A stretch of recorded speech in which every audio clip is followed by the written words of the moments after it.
Let's get right to it. First of all, it's very interesting.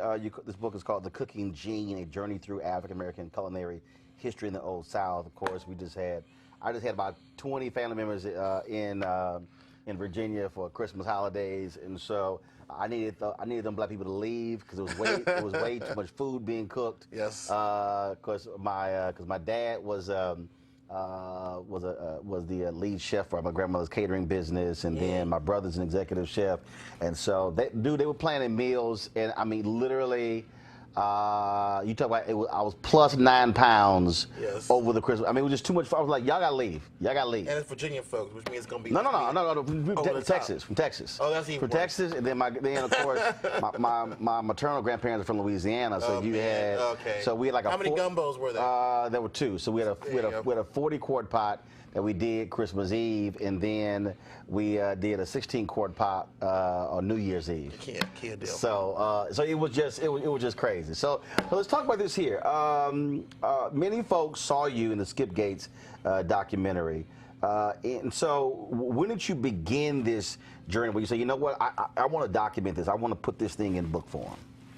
Well, I was a young kid, and my father took me to Williamsburg, Virginia, and I saw my first historic cooking demonstrations, but no black people. There were black people all over the place. At one point, at Living History museums, it was all black folks doing the work. But it was done in such a way that you never thought they had skills or abilities or knowledge. And by the time I came around, there was a program to talk about how enslaved people lived and worked, but there was also historic skills and foodways totally detached from us. So when I grew up, became more interested in living history, I started to cook in the fashion of our ancestors. I'm not a reenactor. I don't reenact slavery. Got it. I'm an interpreter of slavery. I'm a 21st century person who dresses in the manner, knows the skills, knows the work, knows the materials. But my thing was, if black cooks were the best cooks for the first 250 years of American history, where did that go to? Where did we start? What made us the best cooks? And so going from plantation to plantation, from state to state, I was able to pick up interviews with elders and go in the woods and go in the water and just learn from the ground up the cooking tradition that is the roots of soul food. I mean, it's sort of like if you're trying to have a conversation about the history of music. Right. You have to deal with black people. Right. And you can't deal with that unless you actually go to the Mississippi Delta. unless you understand. You have to encounter. And even where that came from, the role that music played came from different parts of Africa. Right.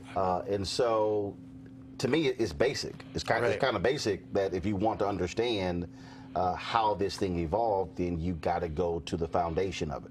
And then the next level for me was DNA, because now we live in a time where Alex Haley couldn't even have dreamed of, where we have access to our DNA relatives from West Africa. And so for me, it was like, okay, grandmom and them came from Sierra Leone, and grandpa and them came from Ghana, and so came from Nigeria. What are they bringing to the pot?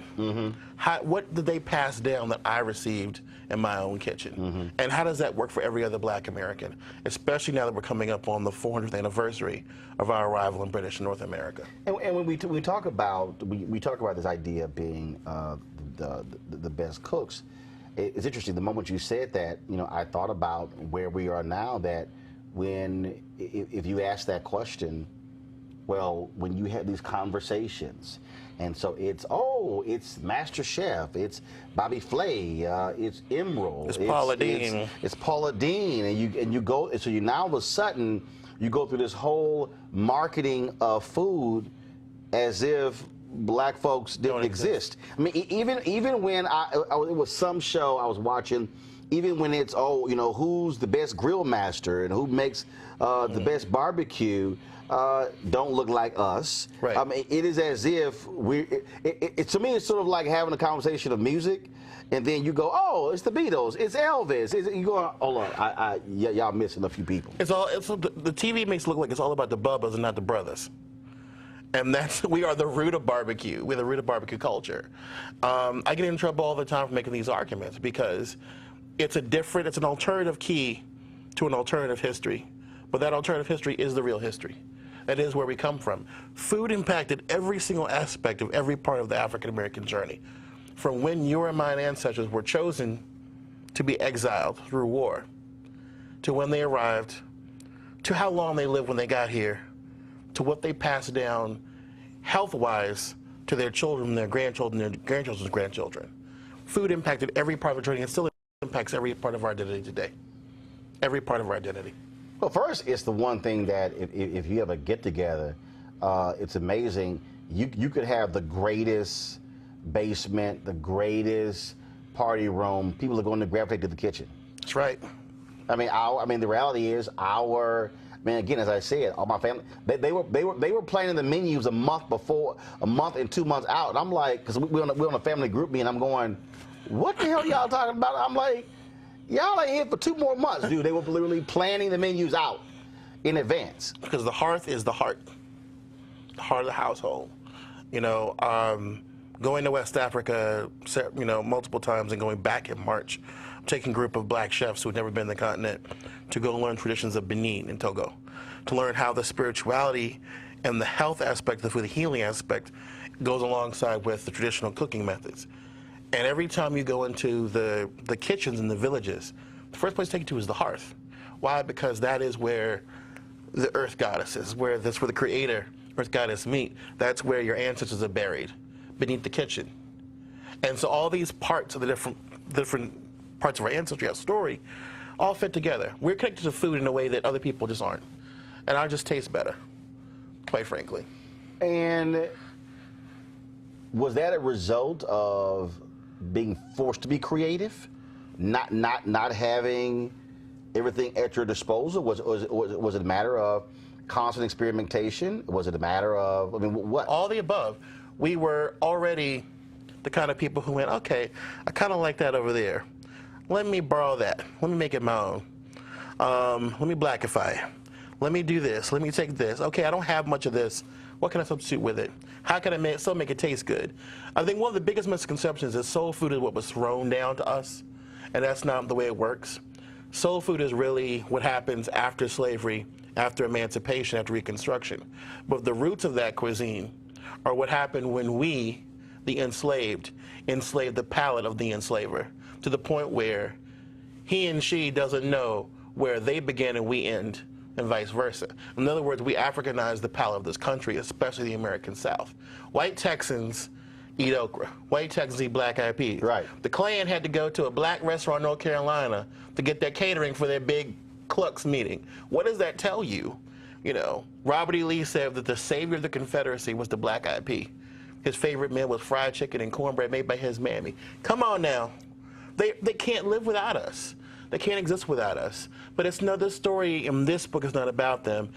It's about how we were creative, how we loved each other through food, how we sustained our traditions and resisted slavery and maintained our African identity through food. So when I go to Nigeria and I say, oh yeah, we got okra, and they go, what? And I say, oh yeah, okra, hot pepper, fried chicken, barbecue, fried fish, cooked grilled fish, we got the whole, and they just don't know what to do. But the thing that got me the best was when I was cooking with some of the women in Ghana, I was tasting the food and I went like this. I put the spoon in the pot, put it in the back of my hand, licked it off. Everybody went wild because it wasn't the association with the food. It was the fact that they knew that somebody's mama was at Cape Coast Castle and she survived to teach her daughter, teach her daughter, teach her daughter, teach her children. So what you did, how to that do was that. passed down. That's right. And they knew that was the African way of how to taste the food. And everybody just, like it was like drums and whistles, and everybody went off because they knew that tradition had been part of us this whole time. Yeah.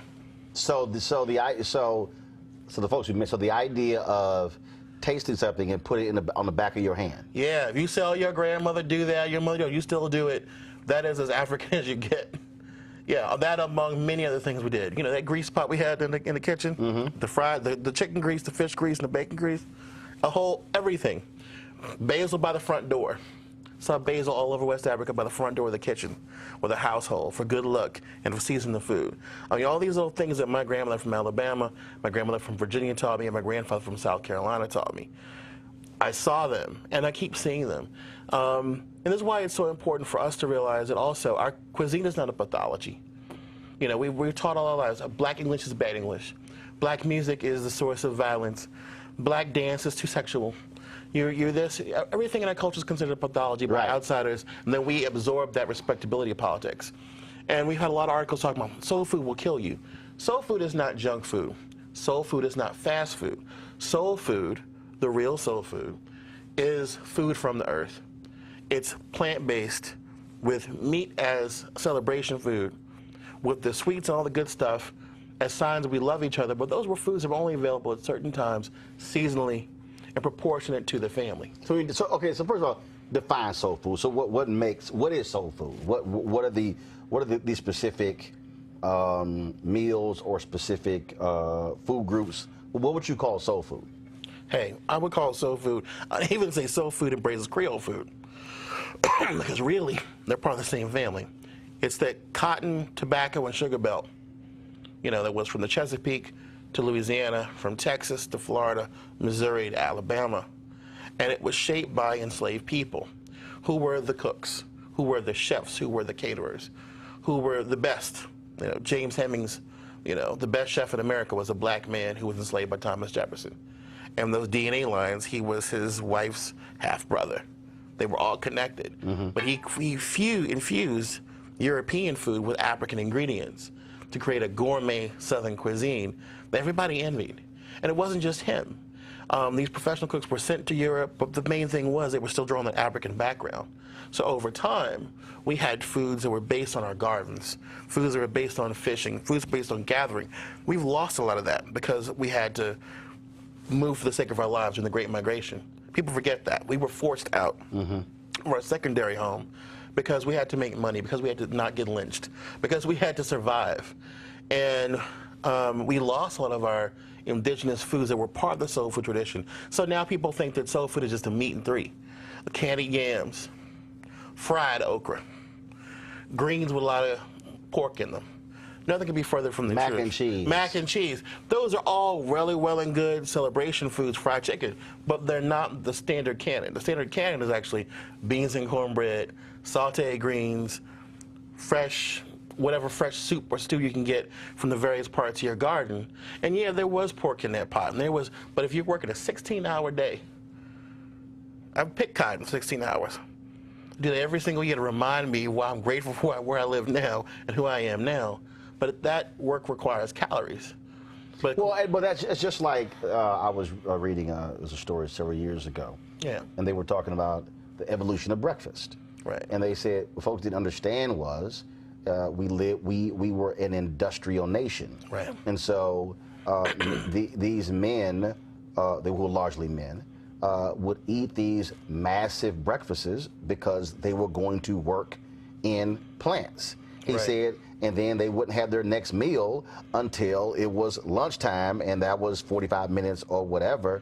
He said, so and they said that's where these big breakfasts come from. So yeah, so when they had pancakes or biscuits and grits and eggs and sausage or bacon and all of that, it's like There's a reason for yeah, that. because you were leaving home and you were burning off a hell of a lot of calories. It wasn't just they were not eating huge breakfasts and then coming to sit in office. Right. But you know, for us, our story is that hypertension begins both with the stress of racism and enslavement, but also the fact that those Africans who made it alive across the ocean during the Middle Passage and being seasoned in the castles were the ones who could retain the most sodium. So the very things that cause us, you know, chronic health issues are the result of the adjustment to a system we were not used to. I mean, diabetes, certain cancers are because we were biologically clustered. I mean, every African was handpicked to be an enslaved person. And that's the scary thing. We're the largest group of genetically modified humans on Earth. Because somebody had to pick every single one of us who became our ancestors, right? But the chronic illness factor comes from the fact that we didn't have gluten for 70,000 years, and all of a sudden somebody goes, here's a biscuit, here's pizza, here's a sandwich. Those foods are very convenient and easy, but we're the lowest gluten tolerance. We're the lowest gluten tolerance of any human population on Earth, the sub-Saharan Africans. So we have a lot to think about in terms of how we restructure our diet, our lives. There's no reason why you can't enjoy those foods. But for me personally, it's like switching out the Kool-Aid for the hibiscus, you know, the cola for the unsweet tea. You know, the fried chicken becomes, it's special because I make it great. But the problem is it smells up your house for 3 weeks. People eat it in 2 seconds. And it's a delicacy, but why would you want to make that every week? So I kind of emphasize that, but also the fact that no one has to tell black people about plant-based food, healthy food. That's part of our heritage. And that's why we're taking black chefs, the second wing of this project, is taking black chefs back to the continent to say, okay, this is your heritage you never learned about in culinary school because they never taught you. They never thought it was relevant. But this is the root of Brazilian cooking, Haitian cooking, Jamaican cooking, American cooking, other parts of Latin America and the Caribbean. But that also goes back to, again, this notion of white is right, the white standard. Because earlier when you talked about Thomas Jefferson's cook, how he fused what came from Europe with what he knew from Africa. It's the same thing. If you have this conversation, it's oh no, the French are the best chefs, and it's ooh French cuisine. Right. And then if you want to talk about art, it's oh no, we've got to go see the artwork of these great artists from France. If you ask the question in terms of, first of all, you begin to delve into why is it that very few black artists or virtually no black artists have paintings that sell for 30 and 40 and 50 million dollars because oh no, it's Rembrandt, it's Picasso, and so when you begin to identify all these things that are great, not us, but then when you do visit African nations and you see these art pieces and you see these sculptures, you're like, oh my God, that blows away anything. There would be no Picasso without that, be no modern art without them. And there wouldn't be vernacular cuisine of the Americas without us. I remember going to the Southern Foodways Alliance and having to explain to a crowd of mostly white Southern food enthusiasts that corn had been with us as Africans for 200 years before there was an American South. So we had 200 years to play with this plant, to think about how we were going to incorporate it into our diets, to sort of really get used to it. And it was no wonder when we came to America, we made corn sing, cornbread, cornmeal on the catfish, you know, corn pudding. You can keep going. Even though it was a Native American crop, we were masters at being amateur botanists and zoologists. We just kind of figured things out. We came to this country, looked around, and said, how are we going to make these plants? Look, that plant looks like familiar. It looks familiar like what something we had back home. That persimmon looks like the ebony fruit from back home. How are we going to make that work? How are we going to use it to heal ourselves? How are we going to use that to endure our exile and give something to our grandchildren? That was the thinking of our ancestors. And for me, for a lot of people, there's this internalized shame about enslavement. I'm proud of the picture in my book. I'm proud of it because this was taken outside the kitchen at Somerset Place Plantation, North Carolina. Dorothy Sproul Redford spent years researching her family history. And why do you want to look like a slave? I said, no, I don't want to look like a slave. I don't look like a slave. I'm dressing like an enslaved person. And I'm dressing like the greatest generation in American history, the survivors of American chattel slavery, with whom we would not be here and with whom there would not be in America. So how do you, when you talk about taking those chefs back, and so how do you, or how are you getting them to understand that, for lack of a better phrase, the white standard is not the standard? Because what I mean by that, what my brother's executive chef, and you know he's had all these certifications and whatever. Right. That's a white standard. Oh no. You have to have these things in order to be deemed right. An esteemed chef, as if all these things that you've had to research, as if these things are really relevant. That's not, because right. I think we know some great chefs right. who have absolutely no credentials, right. who don't have any paperwork. There's nothing on the wall. They don't need to wear a jacket with their name on it. I mean, they don't need anybody else to validate right. their greatness. But see, the thing is, we recognize this. The problem is at the same time the civil rights came in, we told our children, don't cook. Don't cook for Miss Charlie, Miss Ann no more. Wait a minute. At the same time, white chefs turned cooking into oh, that's that old black man and an old black woman cooking in the back of the kitchen into, I'm young, I'm white, I'm professional, I have a degree. And you need a degree, you need to be like us. You need money, you gotta go to school, gotta go to CIA, gotta go to these other institutions. And that left a lot of us out. So between us going, we don't want that anymore. So it was just two ways. It was a two-way street. And then those of us who were left said, I'm going to do sushi. And then somebody would say, no, you're going to do soul food. But I'm really good at sushi and French cuisine. No, but you're black. You got to do this. You got to do Korean food. And then others went, why do I have to do that when I want to do my own cuisine? No, you should really do French cuisine because that's the only way to prove yourself. See, it's interesting as you say that, because what immediately jumped into me as you were talking, when I read The Education of Blacks in the South, 1860 to 1935 by James D. Anderson, how that was this massive fight with the creation of Hampton University, right. Because the free slaves said, yo, we don't want our kids planting stuff. They wanted their children to be doctors and lawyers and engineers. Yep. And so that was this huge battle.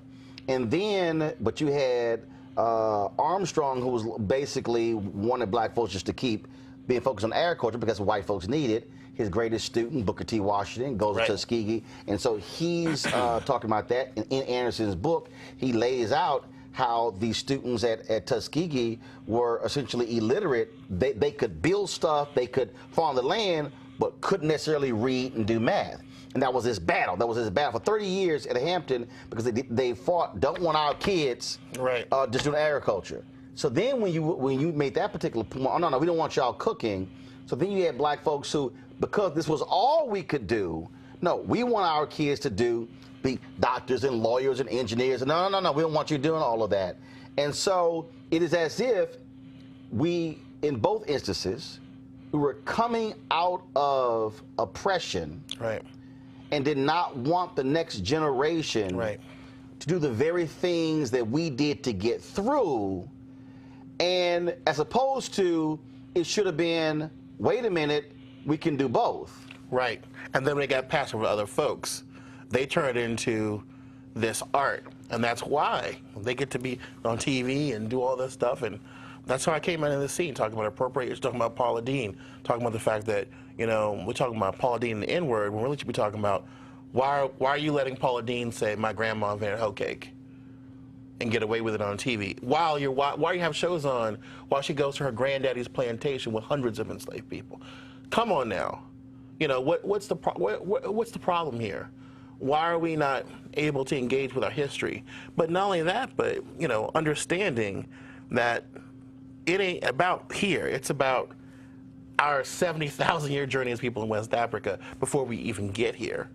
So for these chefs that are coming from the Caribbean, from America, we're like, we go with Roots to Glory tour company, and what we do is we craft these tours so that we can go make the palm oil, bring the fishing nets in, go to the farm, see how the cutting grass rat is eaten. I did not eat the cutting grass rat.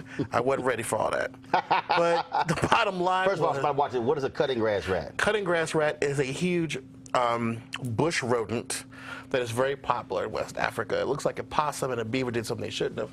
And it is the most, people love it. They just love it. And it's tender, and it's great. When you say they love it, they eat it. Oh, they eat it up. Their whole restaurants, the only thing to do is this huge cutting grass bush rat. And you said, I'm going to draw the line. I'm going to draw the line. Smell good. I ain't going to lie. That sauce Miss Mabel put together was banging. But you just said, I'm going to draw the line of eating rat. I have to draw the line of eating this rat. But it's that's the ingenuity. So we didn't come here and learn to eat a possum. We already knew. Okay, cool. It looks like something from back home. Let's do it. Okay, hold on. So Shannon Sharp and I were talking about this, and Shannon Sharp grew up in South Carolina. Okay. And Shannon would talk about eating possum and all this, eating all this sort of stuff. He's like, man, look, I grew up in the country. So what you're saying is, we will say, oh my God, what are you doing? That's country, but no, that's our heritage. It was. Folks took what was happening in African nations, and to your point, oh, that looks like this, substitute. Right. Switch it out. So for these chefs to see that and go, oh my God, my grandfather did that. Or we're from, say, oh, from the West Indies, we do that the same way. Or we're from wherever. Put the pieces together.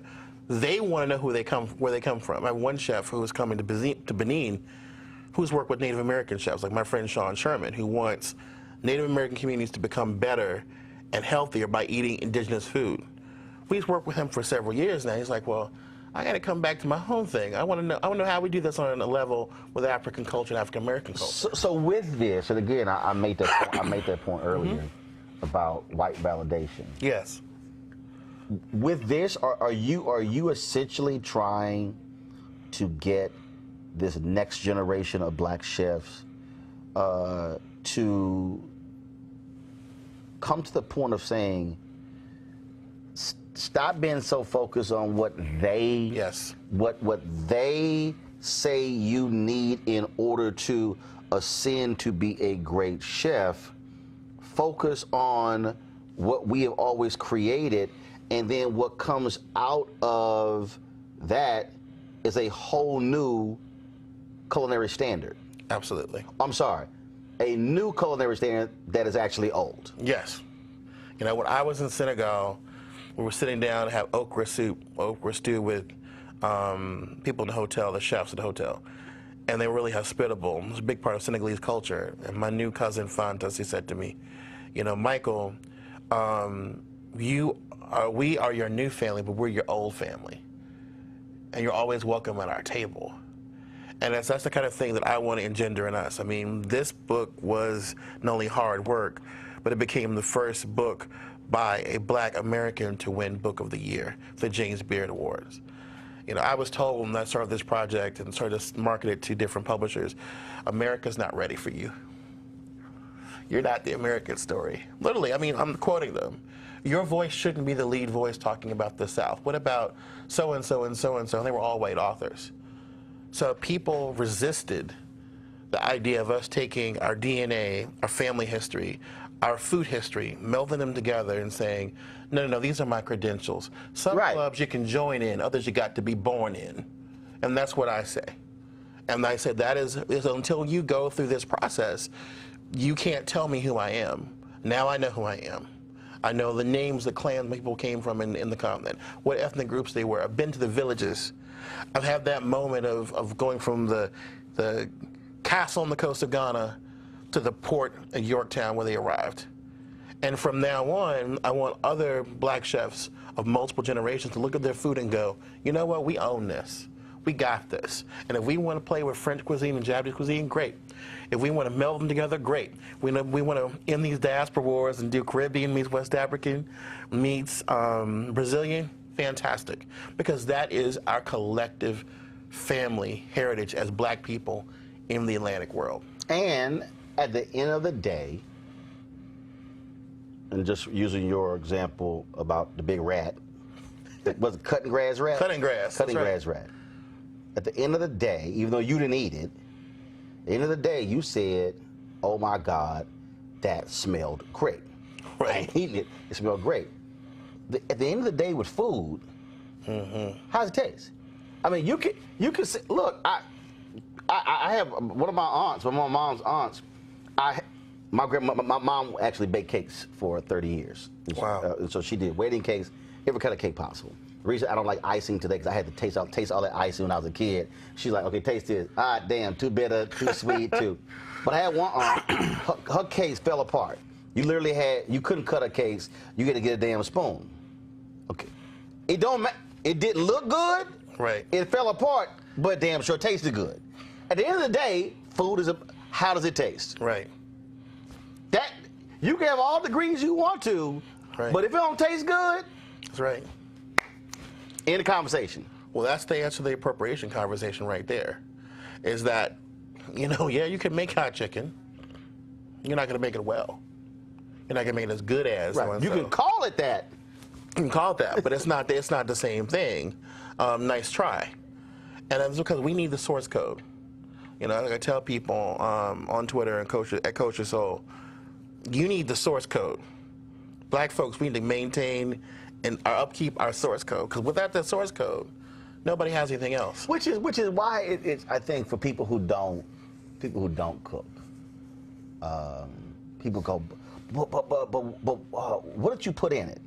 It's like my mom makes this pineapple cream cheese cake literally it's not an icing. It's like the top of the cake, the frosting of the icing literally is pineapple cream cheese. Wow.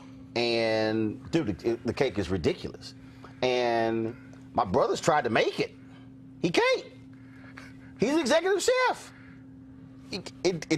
It's some things that people are like, but what do you do? It's something that you can't replicate. It's that special thing. It doesn't matter what culture or what background you come from. Here's the same rules.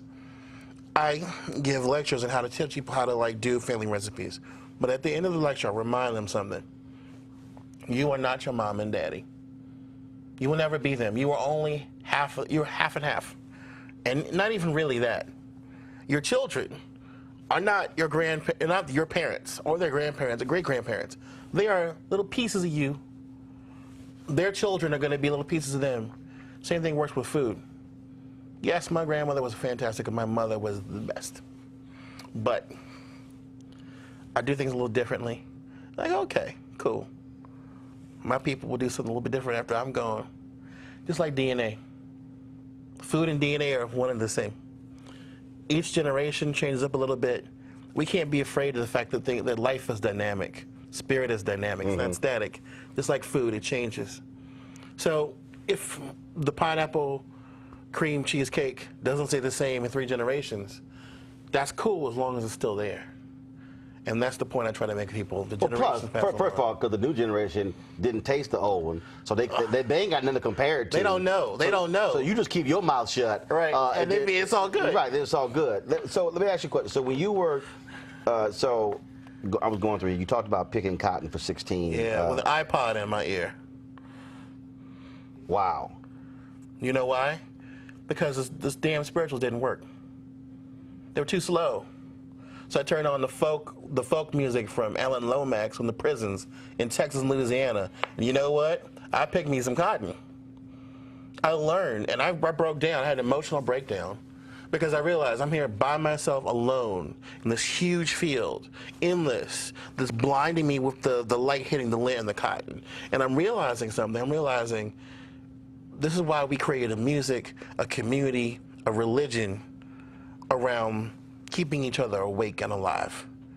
You can't do this by yourself. You need your people. And all of it hit me all at once. This is not, one enslaved person couldn't do it. It took a whole community of people constantly striving to be free and resist slavery to exist. When you were making this rice, explain that process. Because the photo says pounding Carolina gold rice. Yeah. A Middleton plantation, Charleston, South Carolina. And that is before I knew that my mother, blessed memory, her direct maternal ancestor was Mende from Sierra Leone. And I knew that her furthest back grandmother was born in Charleston. So I didn't even realize that I was doing something that my family had been part of their life for several thousand years. Rice goes back in West Africa 3,500 years, indigenous. And these women were brought specifically during the middle of the 18th century to cultivate rice. So when I talk to black folks about using their DNA and using their family history and kind of combine narratives, I go, where are you people from? They'll say, I'm from this state and this state. Okay, great. So who came from where? We work out the details. And then they get, did you get your DNA done? Yeah, I'm Yoruba. Okay, great. There were only 6 ships that came to Virginia. Only some ships came to South Carolina. These came from Louisiana. And I go, how many generations can you go back? Oh, this date. I say, okay, that was when the slave ship came in. And they go, what? I said, okay. It's like, you keep digging. You find something, let me know. 9 times out of 10, I'm right. Because for me, that exact moment, everybody else glorifies when their people came to Ellis Island. We didn't have no damn Ellis Island. My name ain't no damn Twitty. My name is Keta. My name is Njai, the Lion Clan. I take great pride in that.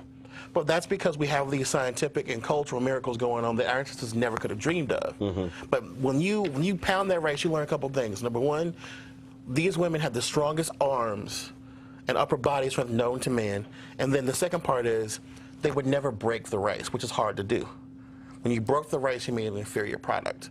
So it was these women who were brought in from Sierra Leone, Liberia, Guinea-Bissau, Guinea, Senegal, and Gambia were so valuable that they made that generation of South Carolina and Georgia planters the richest white men on earth. They were millionaires within 2 successful seasons of rice planting. All that came from black men moving the land and black women harvesting and growing and processing the rice. Without that knowledge base, of the 12 richest men in the time of the signing of the Declaration of Independence, 10 were South Carolina rice planters. The richest man was a Maryland tobacco planter. The second richest man was a New England ship captain who shipped enslaved people, including rum and molasses. So without us, no America, ever. Which is why when we talk about the book, The Other Half Never Told, the reality is there was no capitalism. We actually created the very system that America still thrives on today. Right. Because that, without the slave trade, without that driving the economics, without it driving not just the South but also the North. I mean, the 13 colonies had no economic system. Nope. We were it. We were the cattlemen. We were the rice growers. We were the tobacco growers. We were all of that. We were also, I like to think of it this way. What if we had been given our emancipation right then in the Revolution? With that African know-how, with our American, European, and Native American understandings, we could have been the greatest doctors. We could have healed so many diseases. You know, it's the point where white supremacy screws itself. Where, you know, you go, okay, well, the potential for us to have done all these things was lost by keeping us down, you know. Well, when I interviewed the white supremacist racist Richard Spencer, when he goes, oh, well, you know, his opposition to slavery, he says, no. He says, white people are so smart, we would have figured all these things out.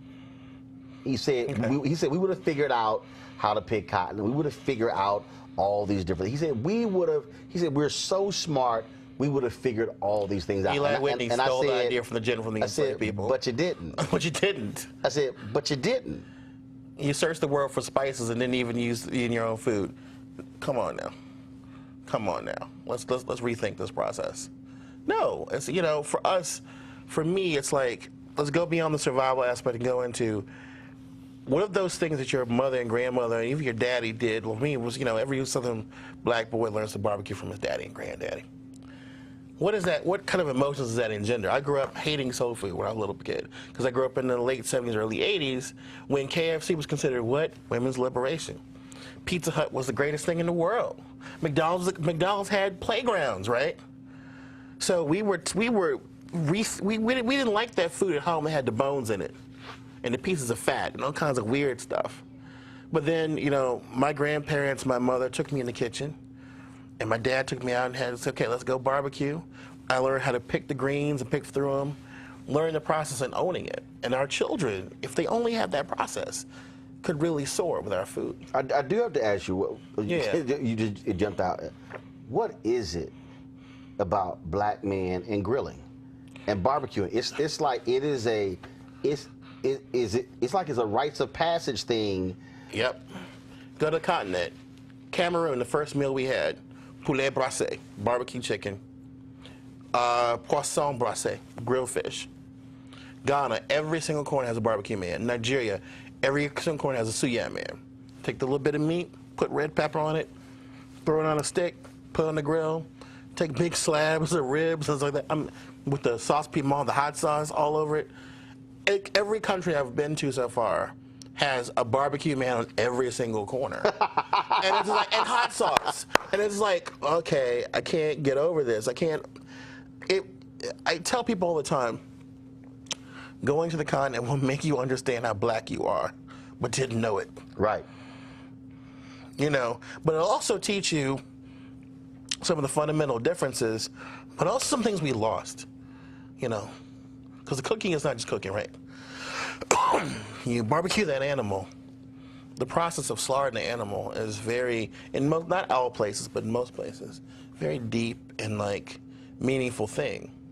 You know, a kid doesn't learn that that's just meat. A kid learns that's a living thing. Right.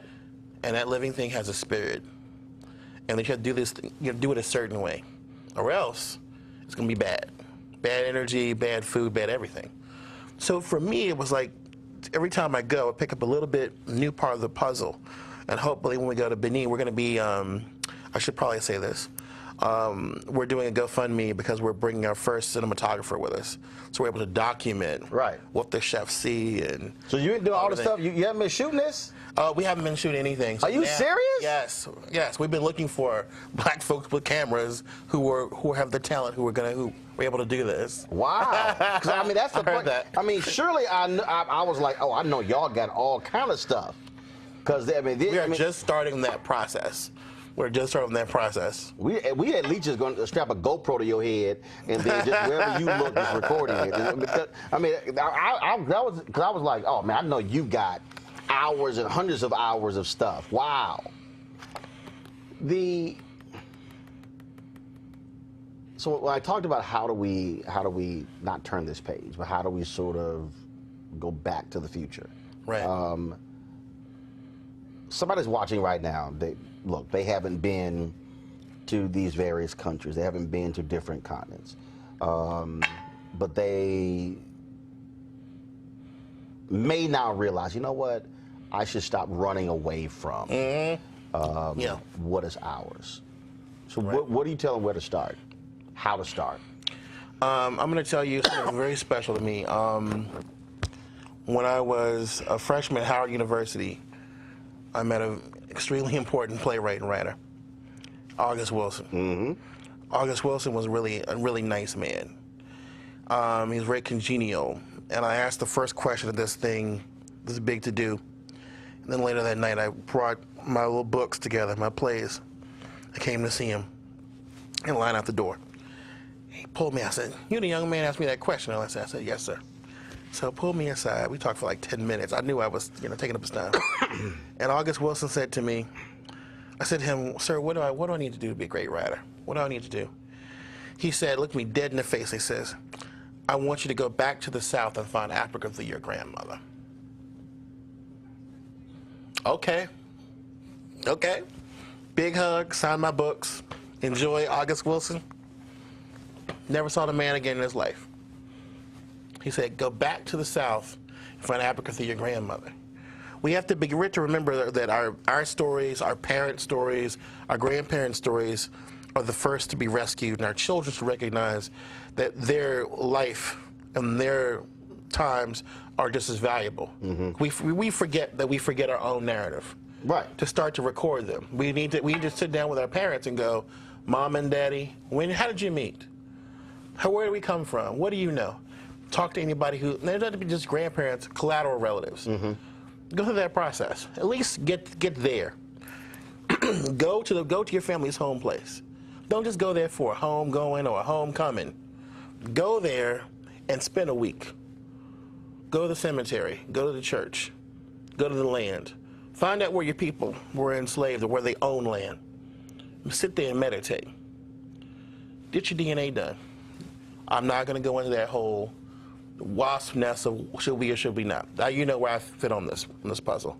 Go to African Ancestry. Go to black-owned company. It'll tell you where you're from. Okay? Do your other DNA. Do your autosomal DNA. Find out where all the different parts of your identity come from. I talk about being part European, being part Native American, etc. But start there. And then, if you're ready, if and when you're ready, you can book that ticket. Go to the continent. See something. Bring family with you. And then bring something back. Bring back not just pride in where we come from, who we are, but remember that first moment when you get off the plane in Ghana when they say, welcome home, what that feels like. 2008, July 2008, when I went to Accra, Ghana. So we landed, and I took a picture real quick of my feet touching the ground. Yes. And the cats with machine guns were like, no photos. And I was like, damn y'all and these guns. Right. I'm taking this photo. And literally, it was getting off the plane, stepping on the tarmac. I took a picture. It was very intentional. Right. One, I took a photo of when we descended, and I took a picture literally as we broke through the clouds. So my first view of Africa. Yep. As we were descending across Ghana. But yeah, got off the plane. They were like, no photos. I was like, damn all of y'all. It was like, click. It was like, and I had some sandals and linen on, but it was that was it. I was like, I don't care. Y'all can have a machine gun all you want. See, now it's different because they know they're getting something out of it. So now it's like, oh yeah, go right ahead. Yeah, absolutely. Where's that dash at? I always ask this question, and this would be the last question. Yeah. You probably already answered this, but every author I interview, I ask them, what was your wow moment when you were writing this book and researching it? What was that, out of all the things, or the first time when you just went, wow? Okay. So I'll put it down to 3. One was fine, I was related to Sarah Palin. That sucked. I'm like, okay. That's a wow moment. Yeah, but it balanced stuff out with Samuel L. Jackson. So if you're watching Samuel L. Jackson, what's in your wallet? But other than that, it was for me realizing that, when I went to Howard and learned Yoruba, and I went to Nigeria, and then I came back and found I had 4 Yoruba cousins. And the ancestors are talking to me through the Ifa board going, we're really proud of you. You need to know that. And I lost it because I didn't have my mother anymore to say that to me. And here they were talking to me and saying, yeah, you're back home. You have a name now. You got to come back. You got to do your thing. And just that feeling of intuitiveness, the fact that things had been passed down. One of the most important narratives I have is that my grandmother's father's family actually passed down the knowledge that his ancestor came from Ghana. And when my family did the African ancestry test, they found out, bam, 100% correct. And then we found the relatives. So, being part of a black family that for 250 years said, we're Ashanti, we're from the Gold Coast, that's who we are. And then to be able to verify that, then go to Ghana and see my people. That was my biggest wow moment. The book is, folks, the book is The Cooking Gene, A Journey Through African American Culinary History in the Old South. Michael W. Twitty, I appreciate it. Thanks Yes, a bunch. sir. Thank you very much. All right. You want to check out Roland Martin Unfiltered? YouTube.com/Roland S. Martin. And subscribe to our YouTube channel. There's only one daily digital show out here that keeps it black and keep it real. It's Roland Martin Unfiltered. See that name right there? Roland Martin Unfiltered. Like, share, and subscribe to our YouTube channel. That's youtube.com/Roland S. Martin. And don't forget to turn on your notifications so when we go live, you'll know it. Hey everybody, this is your man Fred Hammond, and you're watching Roland Martin, my man, Unfiltered. Hi, this is Essence Atkins, and you're watching Roland Martin Unfiltered.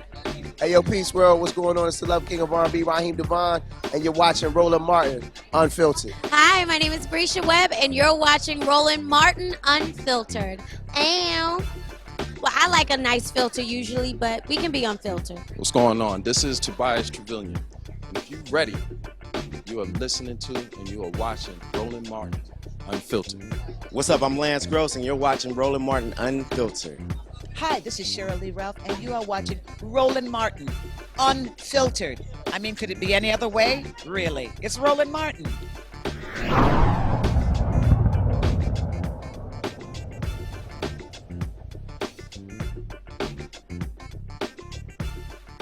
You want to support Roland Martin Unfiltered? Be sure to join our Bring the Funk fan club. Every dollar that you give to us supports our daily digital show. There's only one daily digital show out here that keeps it black and keep it real. As Roland Martin Unfiltered. Support the Roland Martin Unfiltered daily digital show by going to RolandMartinUnfiltered.com. Our goal is to get 20,000 of our fans contributing $50 each for the whole year. You can make this possible. RolandMartinUnfiltered.com. Hey fam, want to check out Roland Martin Unfiltered? The blackest show on all of digital, cable, and broadcast. Check out our audio podcast. There's only one daily digital show out here that keeps it black and keep it real. It's Roland Martin Unfiltered. Press play.